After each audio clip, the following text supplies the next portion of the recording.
I think we're going to get underway. Good afternoon, everyone. Welcome to Marquette University Law School, Eckstein Hall. I'm Mike Goucher, and this is On the Issues.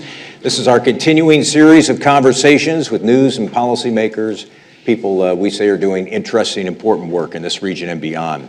Today we are joined by the gentleman to my left, the Associate Dean of Academic Affairs, a professor here at the law school, Matt Parlow, and the president of the Public Policy Forum, Rob Henkin. Won't you please welcome them to Marquette Law School. Matt and Rob are here today to unveil an interactive website, and what we're going to be doing today is looking at this larger discussion of how we fund this region's cultural and entertainment assets. And what has been created here is a way for people like you to have your voice in this very important policy discussion. And so I'm going to begin by asking a few questions of Rob and Matt about how this idea came to be, and then Rob will walk us through the website, navigate through it, so that you have a better understanding of how to use it and just where you can find it. So let me begin with Rob. How did this come about? Well, the Public Policy Forum did a series of reports dating back to the end of 2013 and the beginning of 2014, where we, in a very comprehensive fashion, took a look at first the needs of the major cultural institutions, both publicly owned and privately owned, in Milwaukee County.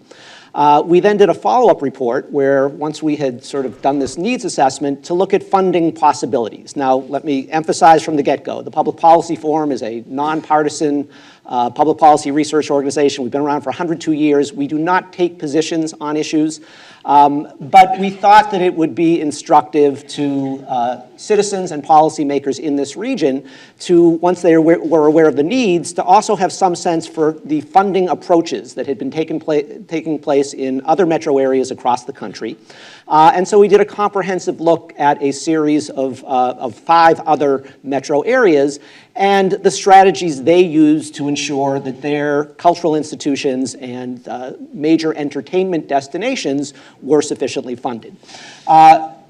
Big, thick reports certainly serve their purpose, but we acknowledge that many people don't have time to read them. And so we saw this, the opportunity to construct an interactive website where people can, at the touch of a fingertip, get some information, is really the next important step to promote civic engagement and public understanding of the issues we face and some of the potential solutions to those issues. Matt, give us your sense of the hopes for this website. What are the goals here? I think there's 2 major goals by the website. The first is to help educate people on what the needs are in terms of our cultural and entertainment assets in the region, as well as the possibilities of how to fund them. So you can understand what a sales tax, what are pros and cons if you chose a sales tax to fund what your desired expenditures would be, what a tax on cigarettes or on alcohol would be. And so part of it is education so that people can understand what the needs are and how one might go about paying for them and pros and cons on that. I think the other is to help spur community conversation. Here at the law school, through our public policy initiative, indeed through events like the On the Issues series, we try to bring the community together to talk about relevant issues, policy matters that affect not just the city, but the region, the state, and beyond. And this is a way to really help people get their voice heard in this process. The MMAC's Cultural and Entertainment Capital Needs Task Force was terrific in really helping bring together a lot of information through the help of the Public Policy Forum to bring together key stakeholders. And it was a great, robust conversation, but there's still more work to be done in terms of talking about this as a community, and we see this as a way, much in the way that Marquette Law School has become a public square to talk about these issues. This can be a virtual public square to help community members discuss and really work through some of these policy issues on their own. Rob, I said at the beginning of this that we're talking about the region's cultural assets and entertainment assets. When I say that, what are we talking about? So we are very specifically talking about cultural institutions, as you would imagine them, museums, performing arts centers, et cetera. We are also talking in the simulation, we have included consideration of the potential need for an expanded convention center. As part of this simulation, very important, we're also considering the needs of the Milwaukee County parks. And we also have school athletic facilities are in the mix, and the Milwaukee County Transit System. Yes, school athletic facilities in Milwaukee County. These are sort of the range of community assets that were considered by the MMAC task force. Now, you'll notice that one important entertainment destination is not included, and that is a new arena for the Milwaukee Bucks. That was part of our original research. That was originally on the radar screen of the MMAC task force. We decided, once the governor released his budget earlier this year and it became apparent that arena funding, rightly or wrongly, would be on a separate track from any potential solutions for the cultural institutions and the parks, et cetera, that it would not be part of the mix. And I think when we demonstrate the site, it'll be a little clearer why that is. We'll demonstrate it in a moment, but I do want to ask you about the sharing aspect of this, because it is interactive media. Matt, what do you hope people do once they complete this simulated process? So as Rob will show you in a moment, you can go through and you can kind of choose what you'd want to fund and how you want to pay for it. And then you sort of can finish, and at the point you finish, you get a link. What you can do with that link is you can email that link to people, you can text it, tweet it, put it on Facebook, you can distribute it in all sorts of different ways through social media and other kinds of technology, and then by doing so, you share it with your network, and then they can see what your proposal is, and then they get a link where they can actually go and try their own hand at what they think the needs should be and how to fund them. And so in a sense, it's trying to spur a little bit of a social media democracy in getting us talking and deliberating about these important issues, but through a sort of social media medium. And we want to make it clear that this is not a lobbying effort on the part of the law school or the public policy forum. People can do what they wish with this exercise. Absolutely. So no one is tracking the results. If you go on the site and you concoct your plan, nobody is going to play Big Brother and say, oh, we now know what Joe Smith thinks we should fund or not fund, et cetera. That won't happen. This only gets shared if you elect to share it and with whomever you elect to share it. Also very important to recognize, many people think that we are somehow tabulating, even if anonymously, who wants to put more funding into an expanded convention center, and then we'll report that to policymakers. No, that's not happening. Nobody is tabulating anything. We are not using this as an advocacy tool or even as a tool to try to gauge public opinion, because it really is an imperfect tool from that perspective. All right.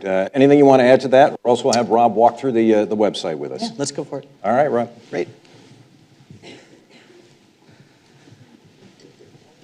So as I get up here, the Public Policy Forum staff that's seated over here is smirking because they know how technology unsavvy I am. But I think the fact that I'm going to be able to walk you through this really demonstrates its simplicity. So let's begin. You see on the screen, this is the opening page of the website. So when you click on the link, you will go right to this page. You'll get a few paragraphs. What's the link? The link is... Simulation. Thank you, Matt. Simulation.law.marquette.edu. And it'll be on the law school's main website. As well as the Public Policy Forum's main website. So you'll click on the link, you'll come to this screen, you get a couple paragraphs of explanation as to what this is and why we have done this. You will also, very importantly, in the last sentence on the screen, which you probably can't read, is a sentence that says, those who feel that they do not want to select any new funding for anything will have the option to select a no new funding option at the end of the process. So to begin, users may have some general questions before they even get into it. You can click on FAQs. You can get answers to questions such as who is responsible for this simulation, how did you come up with the expenditure options, why are transit and school athletic facilities involved if we're just talking about recreation and culture and entertainment. So a whole series of FAQs. You can click on a link up here for methodology. I don't want to get too far into the weeds. But let me emphasize here, this is a simulation. This is not real. So we have essentially taken information that is very solid information and prepared numbers that make sense from a certain perspective. But just as an example, we had to make, Matt and I and the team had to make a decision as to how many years of funding we're talking about. So we chose 10 years. We had to make a choice whether, to the extent that you want to pay for anything, could you bond for that and pay off bonds over 20 or 30 years, or would all of this be cash financed? We chose the cash financing method. We explain that here. But suffice it to say that there are very important questions about our methodology that really drive the simulation. That being said, we think and we hope and trust you will agree that there is some reality to this. But please, this is not precise, as you'll see when we go through this. So let's begin. I'm ready to get started. I click on Get Started, and immediately I am going to go to step 1, which gives me the option to start to consider what I think I would like to fund going forward in terms of these community needs. So I have a series of capital investments to choose from, and I have a series of annual operating support or grants to choose from. Distinction is capital investments means funding to essentially do some repairs or replacement, to build things or construct things or replace things. On the other hand, operations funding is funding that will sustain different organizations or entities on an annual basis in terms of supporting their operations. So for each of the options, let's take the first one, Milwaukee County Cultural Facilities and Parks Deferred Infrastructure Repairs. You're probably thinking, what do you mean by deferred infrastructure repairs? I can click on Get Info. I get a page of information, most of this taken from the Public Policy Forum's earlier research, so that's an important caveat. Our financial numbers are from 2013, so if we say that there's a need that would require a $10 million investment to fix, that would have been in 2013. We are not accounting for inflation.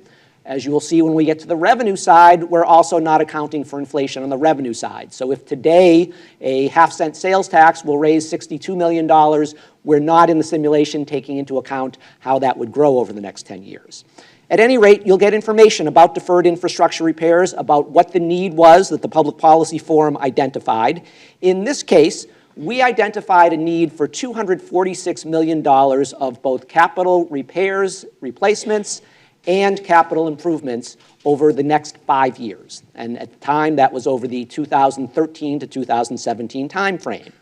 Here we have an option where we show the breakdown, repairs and replacements, 107 million of that 246 million. And if you go down to funding options, if you feel this is an important need that is part of your package you would want to address, you can elect to fund half of that need, which in this case would be $55 million. You could elect $110 million, which is the full need. We also give you an option to fund $165 million, so to actually go above and beyond the amount that was originally identified by the Public Policy Forum. Why is that?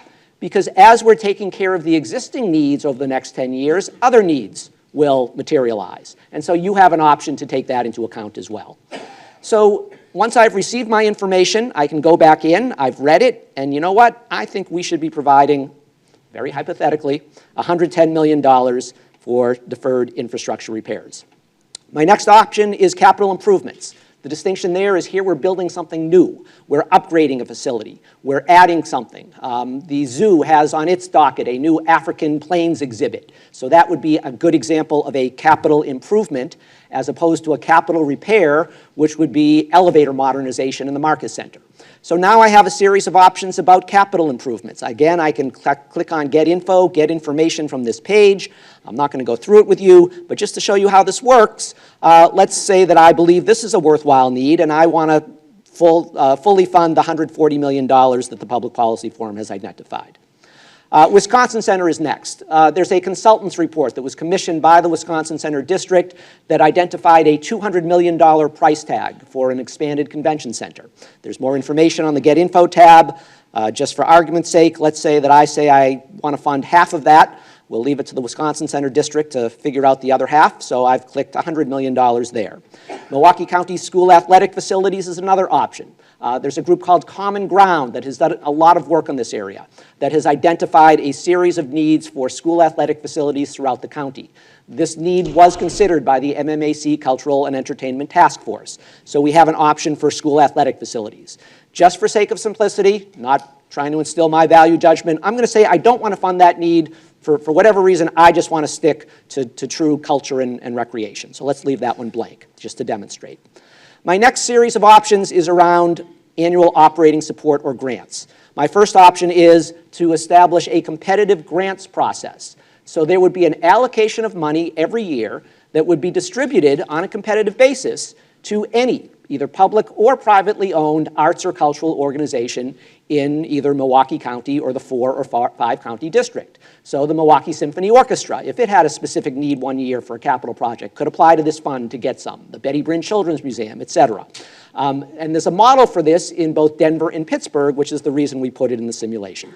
So let's say I want to provide $2 million a year for that. Importantly, we have an option for suburban counties' discretionary funding. Now, what does that mean? When we get to the revenue side, you're going to see, and this is obviously very politically contentious, we will give you options in terms of your revenue sources to tax or instill fees either in Milwaukee County only, in Milwaukee County plus the so-called WOW counties, that's Waukesha, Ozaukee, and Washington counties, that's the standard metropolitan statistical area, or a 5-county choice, which also includes Racine County, and that 5-county option is in there simply because that's the way the stadium district functions. So some may feel that if we are going to implement taxes or fees in the suburban counties, then there ought to be some money actually specifically going back to those counties. So here we give you an option to do that. And so for argument's sake, I'm going to say let's provide $2 million there. You can see on the screen, now for everything I've selected so far, I'm up to $390 million over the 10-year period.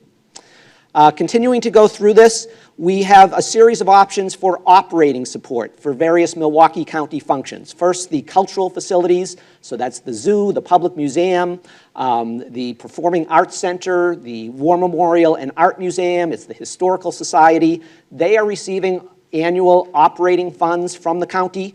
You could elect to use this new funding source to replace that property tax funding, so we give you an option to do that, or to even increase the amount of annual support that's being provided. We do the same thing for the Milwaukee County Parks, and we do the same thing for the Milwaukee County Transit System.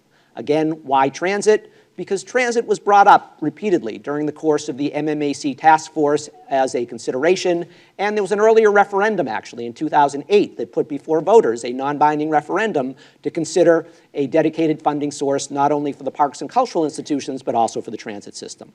So let's say that I don't want to fund any of those things. So I now have a $390 million package.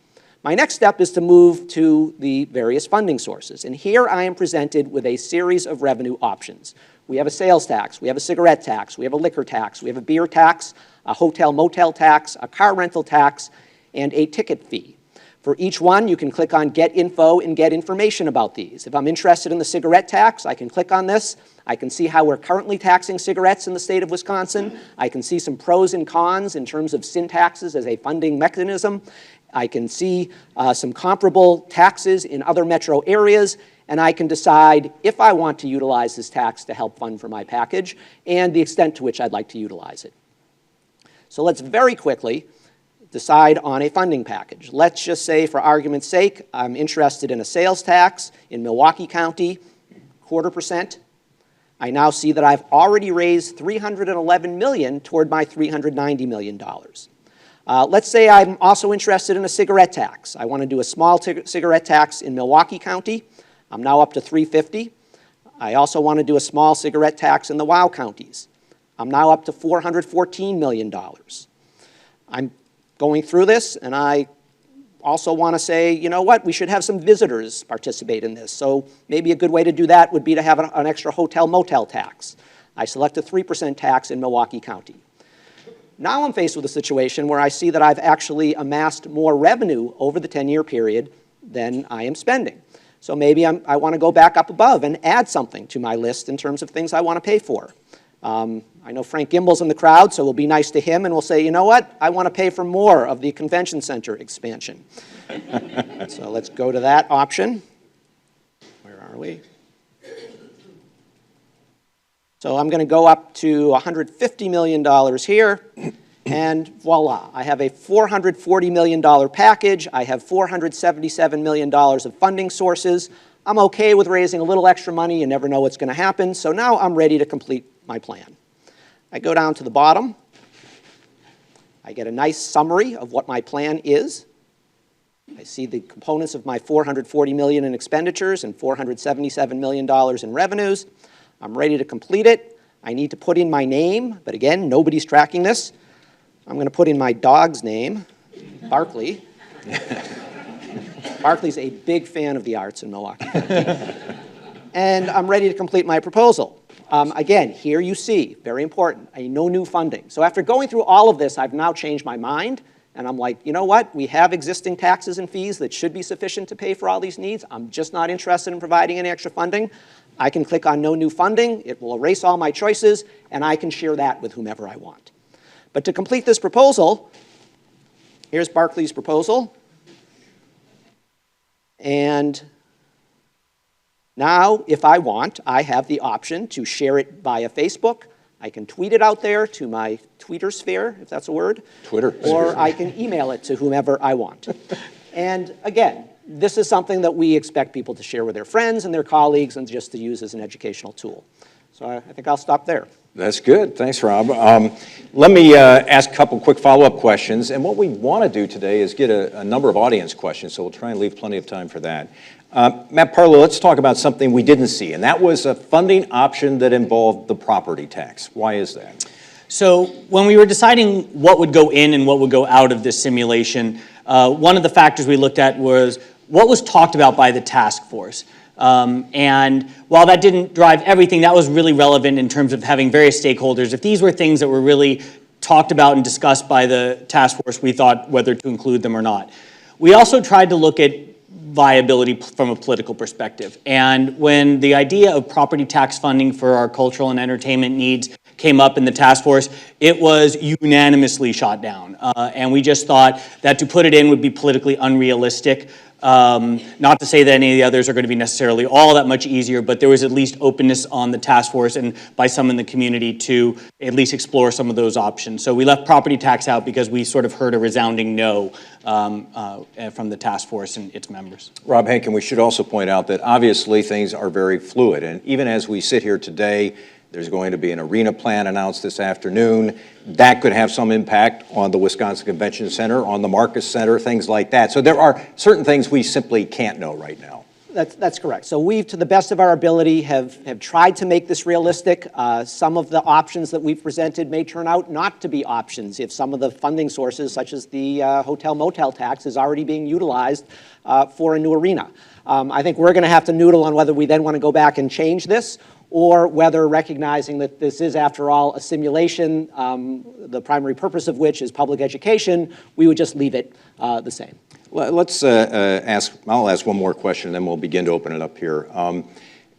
Do we have any idea right now of where we are in this process? Obviously, this website helps foster a civil conversation about how we might go about this, but is this something we're going to take on anytime in the near future? Either one of you want to take a shot at that?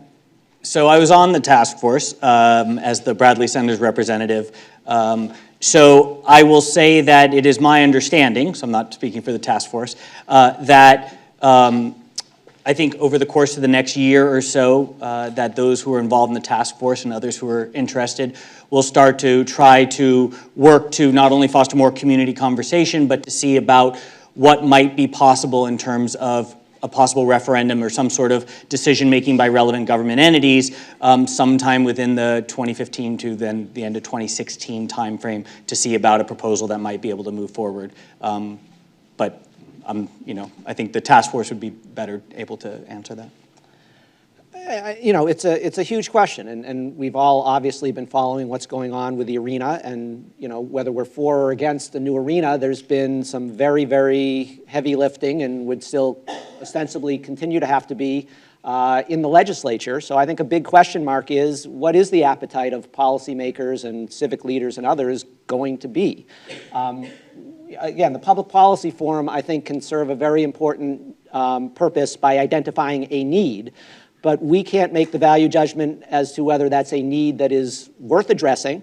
After all, we don't necessarily need all of these cultural institutions or parks, nor can we obviously make a recommendation regarding to what extent additional revenues are needed. So I think it's up in the air as to whether, depending on what happens with the arena, that either heightens the desire of people to now take care of this other set of needs, or whether, on the other hand, it detracts from that. In the meantime, this is a great primer on this issue, I think. If you read the background material, you're very well versed in this important discussion, and as someone who tried to navigate it earlier today with some success, I'm right up there with you, Rob, on the technology skills. But I found it to be, highly educational in terms of the decisions you have to make in order to have the funds necessary to deal with what you would like to see happen. So let me open it up to some questions from the audience. If you have questions about the website, how you use the website, further information that we can provide to you, feel free to hold up your hand, raise it, press down on the rim if you're in the seating bowl. If you're in the back, we'll make sure that Steve, who has a microphone over there, will get it over your way and we'll be able to hear your question. Any questions from the audience? Let's start right up there, Steve. This is for Rob. I'm Mark Niehaus, the president of the Milwaukee Symphony. What happens if we don't do any of this? So I guess it's a difficult question to answer, Mark, because number one, you have to understand that it's not as if we are not already providing funding for the publicly owned institutions to support them. The county every year, we have Supervisor Jurczyk here, every year is voting to appropriate both operating assistance and a set of capital improvement and repair and replacement projects. I think our assessment is that unless that funding increases substantially, then the county's going to have to make some very difficult choices that potentially could involve deciding which assets to keep and which assets not to keep. It could involve, are there ball fields or tennis courts at parks that the county might simply decide it can't afford the upkeep, and so it paves them over or plants grass there. So it's a very hypothetical question, but I think perhaps the best answer I can give you on the public side is that the need that we identified, the $246 million, for the county to fulfill that need would have required spending $143 more in the next 5 years on capital improvements than it did in the prior 5 years. And with all the competing financial demands on Milwaukee County, that would be very difficult to do. Finally, not to give too long-winded an answer, but for you, for the symphony, for the other arts and cultural organizations and museums in town that have needs, again, it's a community-wide decision. There are models of other communities which have decided that providing some public funding, even to support organizations or entities that are not publicly owned, is worthwhile because of a broader community need to make sure that the citizens of the community have a desired array of cultural attractions to choose from. But that's a value judgment as to whether there should be any public dollars involved there. There are small amounts of public dollars involved, but right now the symphony obviously is, other than some funds from Milwaukee County's Fund for the Arts, I believe, is mostly privately funded. Other questions? Let me go back up here. Steve, I'm going to have you go all the way across the room. Please be patient. That'll allow everybody to hear your question.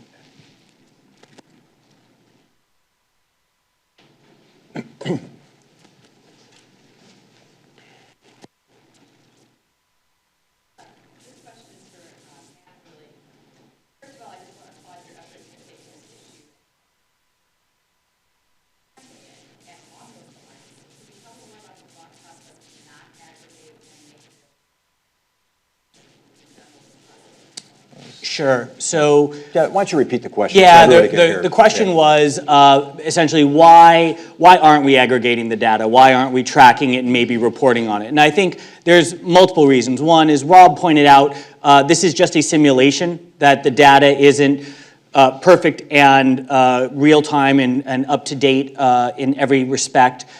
So it's really more an educational tool and an ability for people to work through it and draw their own judgments on a sort of macro level view. So that's number one. Number two is here at Marquette Law School, if we want to sort of gauge consumer or public opinion on things, we poll. We have the Marquette Law Poll, and indeed we poll on lots of important public policy issues and then have events like this where Charles Franklin explains what his findings are in the poll. So if we wanted to do something sort of social scientific in that regard, we would do the poll. The other thing is this will be users who are self-selecting. So from a social science perspective, it would be data that would not be particularly relevant or legitimate. But it's a wonderful tool to spur community conversation and the sharing within social networks of various ideas and raise awareness. But it wouldn't have a lot of sort of statistical validity the way that, say, our polling does. Great question, though. Right here, Steve. Gentleman in the blue shirt in the back row. You could press down on the rim there, and we'll be able to hear you. Just keep your finger down on that. Keep your finger on the rim. Thank you very much. Jim Gooley from the Park People of Milwaukee County.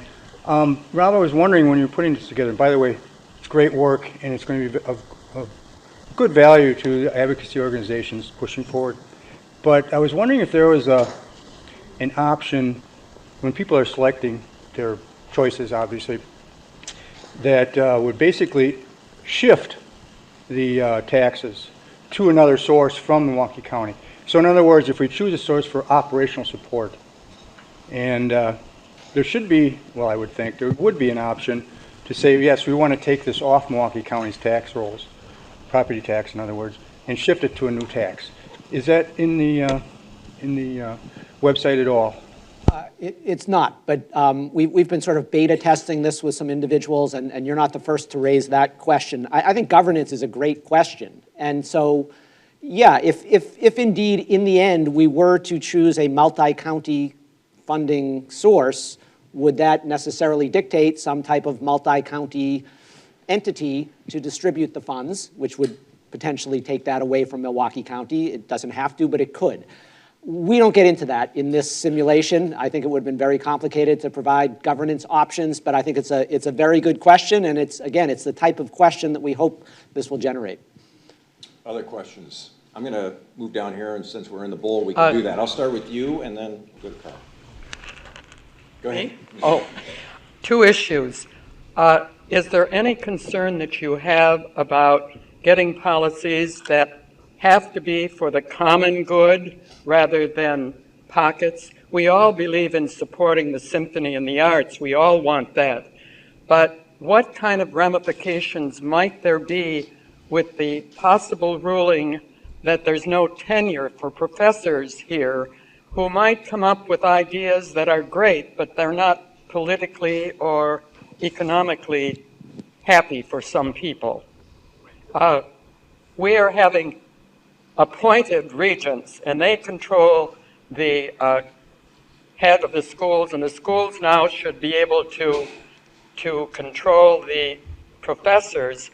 That's a very scary thing when our whole state has been for having ideas and opening it up. So I'm all for your idea, but I'm just wondering about the public good. Well, just to be clear, I think that there's lots of public policy issues that this website doesn't try to solve. What this tries to do is help really further a conversation in the community on important aspects of the future of what we want our city to be, and if we can afford it, and if so, how. And I think there are divergent views on that within our community, and I think that that's why you see options from no new funding all the way to the kind of funding that Rob showed you and even beyond, and then finding ways to pay for it and having a really robust conversation about that. Rob and I have talked about the possibility of other websites in the future that may try to tackle other kind of interesting public policy issues, but we really thought that with the really robust conversation I think the task force had over the last year and a half, we really wanted to try to focus on that and contribute to that community conversation. Carl. Yes. Given that the surrounding counties would certainly be a good source of revenue, and in light of the WOW county's disinterest in being part of the funding of the new arena, what is your feeling about how that'll be received in the surrounding counties for this particular initiative, which I see as different, but have you got sampling of that? Do you have any feeling for that? We obviously know it would be very controversial, and we wrestled long and hard as to whether even put in our simulation multi-county options. We did so because it's been on the radar screen. Again, the MMAC task force did look at that possibility. I guess what I would say to you is, to me at least, so much of the answer to that question depends on what you're trying to fund here. If your interest is in the Milwaukee County parks and just focusing funding sources in the Milwaukee County parks, to me at least it would be pretty difficult to craft an argument as to why the outlying counties should help pay for that. Conversely, if what you're most interested in is the zoo and the Performing Arts Center and the Art Museum, there's data showing that their patrons come from all over the region and even all over the state. So I can't give you a better answer than that, but we do acknowledge that there's not a lot of interest in the outlying counties, and so they may not look fondly upon our inclusion in this simulation. And I think what this allows for is for people to share their ideas. And so if people don't think that the WOW or Racine County should pay for anything, they can do simulations that show that and share it with their networks. Conversely, those who do think it should be more of a regional funding model can, and those who think we should do nothing could pick nothing. So it gives options for people, and we think that'll help spur a good conversation. As a quick addition to that, are your sample cities that you're using as comparisons, do they have anything in this to offer us as to whether their surrounding counties are participating? Yes, so if you look at the 5 funding models, you will see some prominent examples. Denver is the foremost, where they have taken a regional approach and have a 1/10 of a cent sales tax in 7 counties to support institutions. The major institutions are located in the city of Denver, but that's where they have a methodology so that some of the dollars raised are distributed back to each of those other counties to address their arts and cultural needs. The Public Policy Forum actually did a follow-up report that I didn't mention that we released earlier this year, where we looked at culture and recreation in the WOW counties. And the governments of Waukesha County, Ozaukee County, and Washington County are spending money on recreation and culture. And so hypothetically, this could be an opportunity to use some dollars from a new regional funding source to potentially replace property tax dollars and provide property tax relief to their citizens, or use it for other needs in those counties. But again, we don't want to put ourselves in the shoes of the decision makers in those counties. Other questions? Anybody in the back? Then we'll come back here. Okay, go ahead. The base. The base, the ring. Yeah. There you go. Are you planning to update the selections as politics or whatever changes? It's a great question. I think as the conversation evolves, we'll sort of take stock and figure out how much things have changed and whether assets or considerations are now in or out. So I think we leave that option open, but we're not trying to sort of predetermine that until we see how the conversation goes. What's nice is we intend to keep this website going through the entire community deliberation process, and at whatever point there's some sort of decision or no decision made on it. Yes. A basketball enthusiast told me that despite not paying attention to infrastructure or education or poverty or any of our other issues, having this basketball team stay here in a new arena made Milwaukee a platinum city. Are the 5 cities that you looked at platinum cities? I've never heard of this designation, categorization of cities.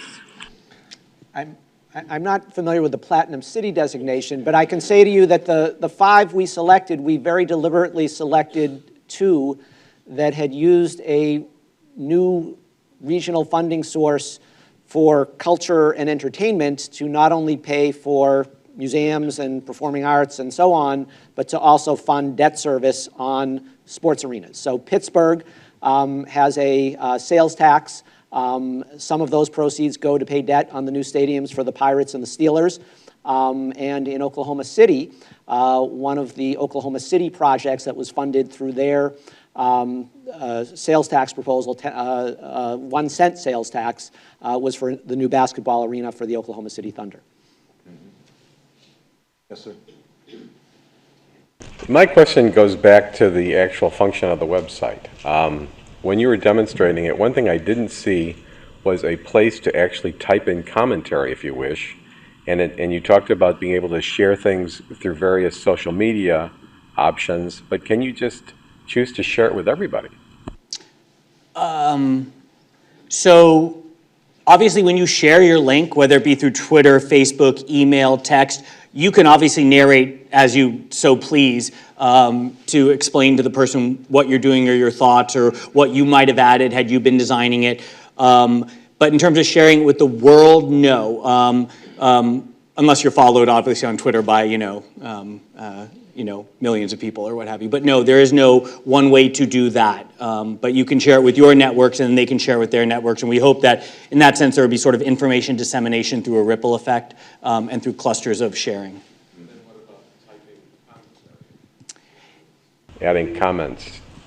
As I said, when you share, you can absolutely, in your email, you could frame it yourself. You could write what you would want to explain in it. But in the actual platform itself, no, we didn't provide that, other than the inclusion of your name. Mm-hmm. Other questions? Yes. How does our quality of life things we have in Milwaukee compare with the other cities you may have put into your simulation and large cities of our size? Do we have the same amount of quality of life things, more or less, or what's your opinion on that? It's a good question. So first of all, throughout the site, you can link to our full report. So I mentioned our thick reports. So there's several pages of analysis on each of these other 5 areas. We didn't quantify, Denver metro region has X number of theaters and Y number of museums and so on. But I think you can get a flavor for these other places that way. So it's an interesting question, but it's not one that we have tried to answer. The announcement of the program today says that the website gives users the opportunity to choose for themselves how to pay for the region's cultural and entertainment needs. But that's all they're doing then, choosing for their own private benefit. Wouldn't it be helpful to somehow provide a means of converting that into a public policy choice or a set of choices that the lawmakers and others can use? Otherwise, you're promoting education and discussion, but the participants are just choosing these options for their own benefit.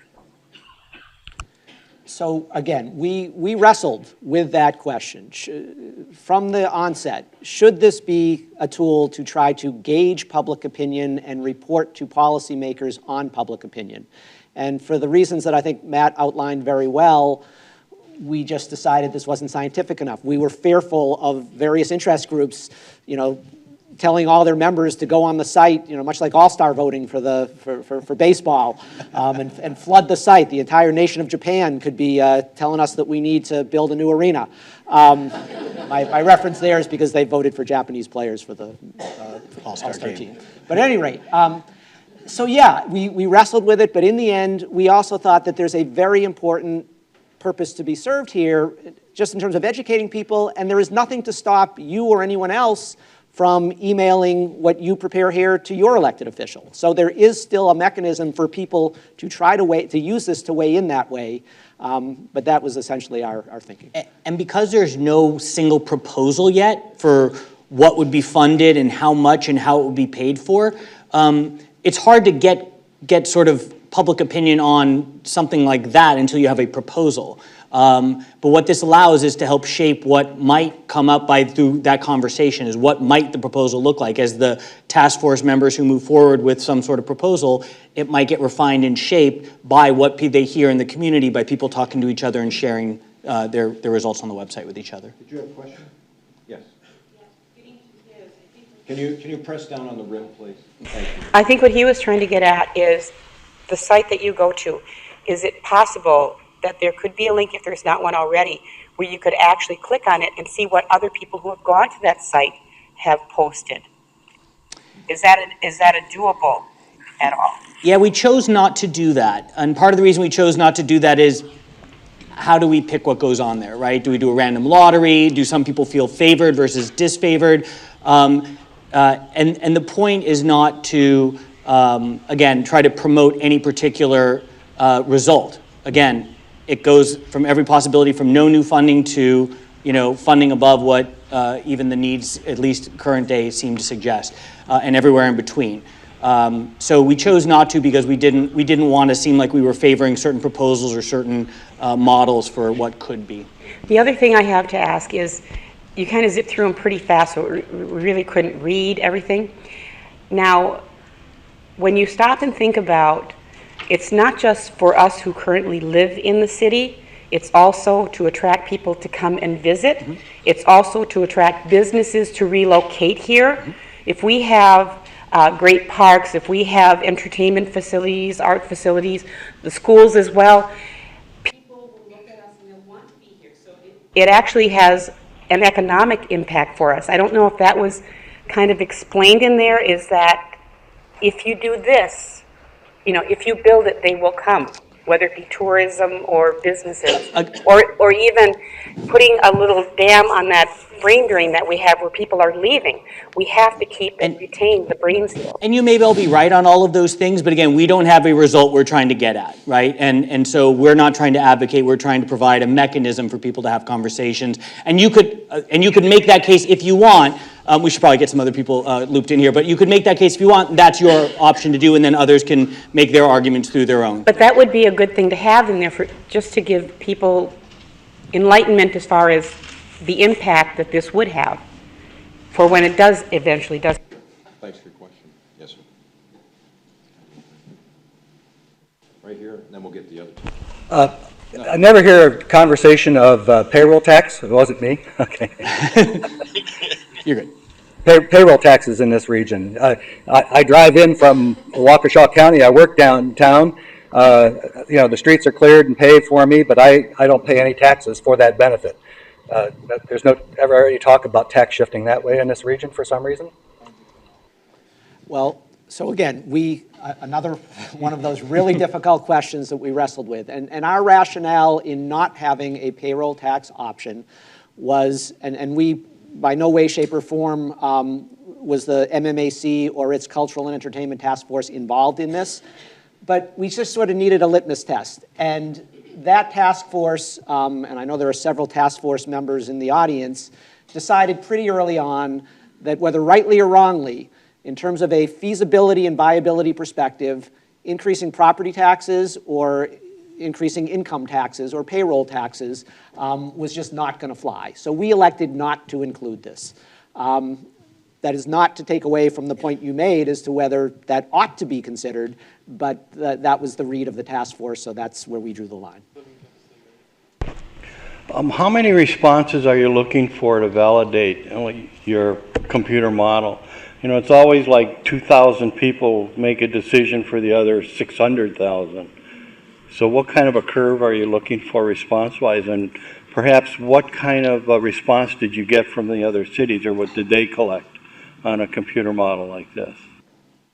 As far as I know, I'm not sure any of those cities did any computer modeling, but what we're trying, let me make it explicit again, we are not tracking data. So we'll have no idea how many actual users use it. That is not the point. The point is not to say 2,000 people chose to impose a sales tax of 0.1% in Milwaukee County, and therefore that should be the proposal. We don't have any results that we seek to push here, and so we're not tracking data for that precise reason. So we won't know. What we hope is that it'll be a robust community conversation that is shared sort of organically through social media and the like.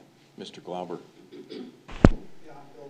I'm Bill Glauber. You've been here enough. Can you put your finger down? I can put my finger down. I've interviewed a lot of people, as Mike has too, and you guys really sound like you're walking on eggshells as you describe this, as if you've thrown a bomb into a room. So I want to ask you, why on earth, or how did you come up with this plan to do this, to have this sort of exercise? And are you worried that you could potentially blow up anything that could happen because of the controversial nature of all of the proposals? And a third question is, very rare is there a community like this that is so separated between county, city, suburb. Could you sort of explain that to the audience about what you're really dealing with here, about why this is actually so controversial? This really has nothing to do, or it doesn't seem to have much to do with culture, but goes beyond that. Throw three things out at you, and that'll end it, I'm sure. We can start on the third one. Phil is a newspaper reporter, so for the Journal Sentinel. So I'll go in reverse order in terms of his point about the fact that we are in many ways an extremely polarized region, Craig Gilbert, who was our Lubar Fellow for Public Policy, actually did a series on how polarized politically we are as a region. And I would certainly encourage you to go onto our website at the law school and take a look at that data. It'll explain a lot about how polarized we are. That is, our Democratic areas are incredibly Democratic and our Republican areas are incredibly Republican, more so than most regions in the country. So I would certainly encourage that. The genesis of this idea came from, and we both had it independently, but I remember being a part of the task force and we'd have these meetings and there'd be good turnout for it. But I thought that, boy, there's so many people living in this community that probably want to have a voice, that want to share their ideas, that should learn about these issues so that they can get better educated when these proposals come to the forefront. And they can't always make our task force sessions. And we had them all during the day. We had them early in the morning. We had them later at night, trying to make sure we were accessible all over the city. I thought the task force did a really nice job of trying to make themselves accessible, but there's really no more accessibility than the web, right? And virtually. And so I remember sitting in a meeting when we were sort of working through the task force work, and I said, we should do a website where people can do this. And then I went back to my dean and I said, hey, can we do this? And the dean, who loves good ideas, said this sounds like a great initiative for the Lubar Fund and our Lubar public policy work. And so started to work on the idea, started talking to Rob. We saw that based on our two organizations and what we try to do in the community in terms of furthering public policy discussion from a nonpartisan perspective, that there was a real synergy here and we could make common cause in trying to develop something. And so we did. I think where you sense the eggshell, walking on eggshells, is we know that this is going to be controversial in terms of which is why we've been emphasizing over and over that we don't have any result that we're trying to push. We want to be a facilitator. We want to be a virtual public square to allow the community to have these conversations. And we had to make tough decisions. There's arguments as to why we should have included things or not included things. And we made tough decisions, and they probably weren't all right, but we think that this still serves a valuable tool for the community. And we're maybe walking on eggshells, but certainly trying to advance public discourse in the area.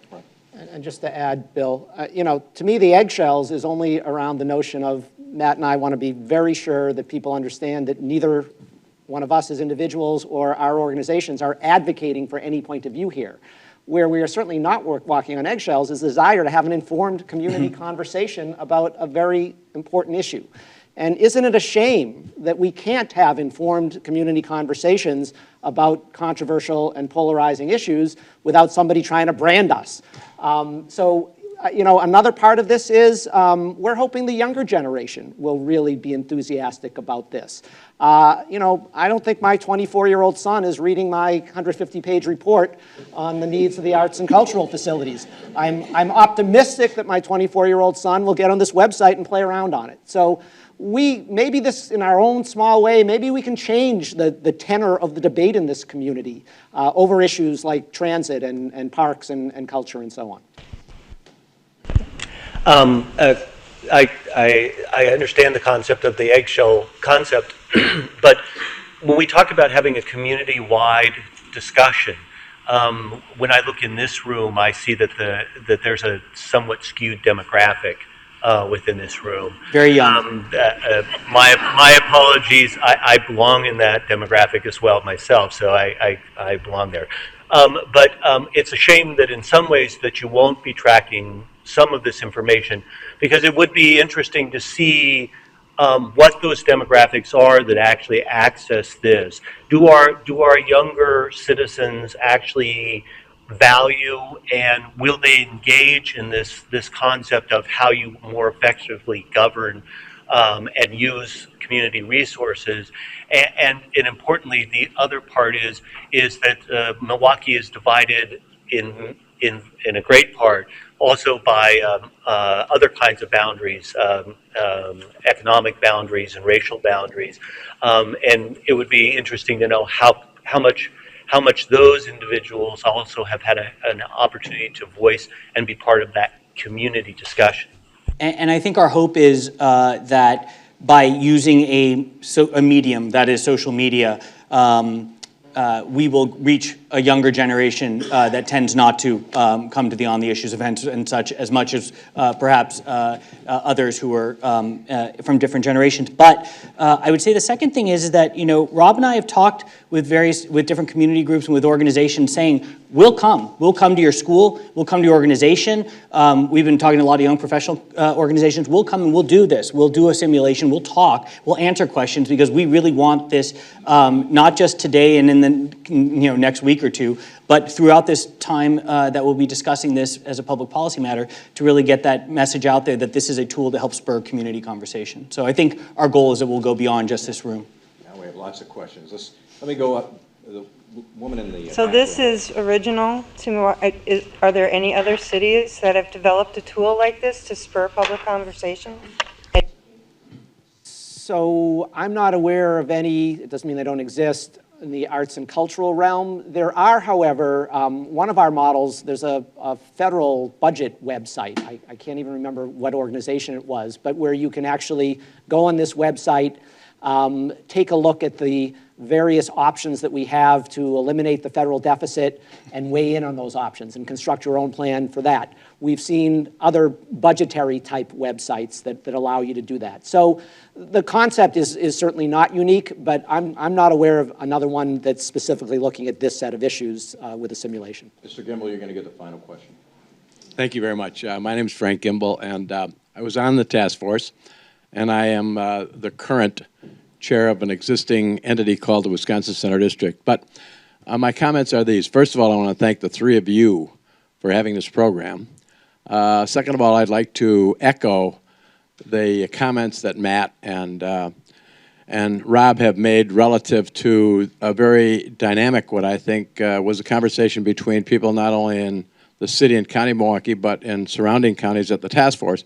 It was most disheartening to me that much of the very valuable information that was conveyed between those people, some of whom were stakeholders and some whose stakeholdings were maybe somewhat ambiguous, that we didn't have public television for those events and play those multiple times during the week so that people who had opinions about cultural assets, an athletic stadium, and or other topics that were discussed didn't get to participate, at least visually, in the great amount of talented folks who had knowledgeable opinions about things, like Rob Henkin, who is a walking encyclopedia, and he's a great asset for Milwaukee.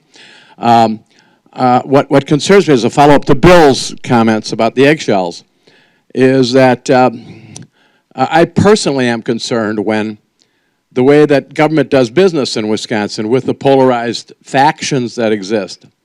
They go behind doors, closed doors, and they make decisions that impact the guy who carries his lunch to work, and I say that gender neutral, and it impacts on institutions in the community, like the Wisconsin Center District, like the Marcus Center for the Performing Arts, and they're not at the table. The guy with the lunch bucket, gender neutral, the Wisconsin Center District, the PAC, and many other entities whose prospects, like the symphony orchestra, may rise or fall on what happens behind these closed doors, and we will just be essentially told how business will occur down the road with respect to tax payments and how they may be allocated. And that's a little bit distressing to me as someone who's involved in community activities. And I like your individual reactions, so long as you feel that you won't hurt yourself politically. And if you do, God bless you for your courage, about decisions being made by politicians without really any significant roadway into the discussions. I'll give you each a final word here. What I'll say is, what this website seeks to do, right, is really democratize the conversation, right, to get more people talking about important issues of the possible funding of our cultural and entertainment assets in the community. And I think that allows for community conversation, that allows for transparency, that gets more people involved in the process, and I'm a big believer that the more voices are heard, the better policy and decision-making that gets had. So I'm optimistic, at least for this, that this is a contribution to help have a good community conversation about these important issues here. And I'll defer to the law professor who just did a masterful job answering that question. I agree with everything Matt said. Before we go, where can we find the website again? It's simulation, simulation, .law.marquette.edu. And it'll be accessible on the main page of the website, of the law school's website and the Public Policy Forum's website as well. There will be links. With that, I'm going to wrap things up. First of all, I want to say thank you to all of you for your interest in joining us today. This is a busy place, and we hope that you will stop back many times in the future as we schedule other events here, from debates to conversations like this one to lectures by really bright people with interesting things to say. We hope you'll be with us again in the future. My thanks again to the gentleman next to me, Rob Henkin and Matt Parlow. Thank you very much. Thanks, everyone.